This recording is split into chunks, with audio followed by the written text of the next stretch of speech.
सद्य सरसंघचालक डॉक्टर मोहनराव मधुकरराव भागवत यांचा जन्म 11 सप्टेंबर 1950 रोजी चंद्रपूर येथे झाला.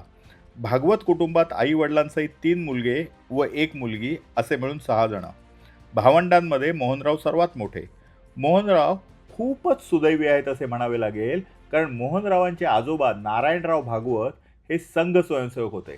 त्यांचे वडील मधुकरराव भागवत हे देखील त्यांचे लग्न होण्यापूर्वी संघाचे गुजरातमध्ये प्रांत प्रचारक होते व आई मालतीबाई या राष्ट्र सेविका समितीच्या स्वयंसेविका होत्या.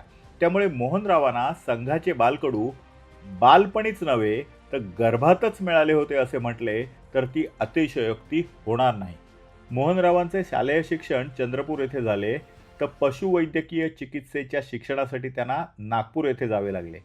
पशुवैद्यकीय चिकित्सक म्हणून पदवी प्राप्त केल्यानंतर त्यांनी काही काळ सरकारी नोकरी केली, पण कालांतराने 1975 साली त्यांनी नोकरीचा राजीनामा देऊन वयाच्या 25व्या वर्षी पूर्ण वेळ प्रचारक म्हणून संघ कार्याला वाहून घेतले.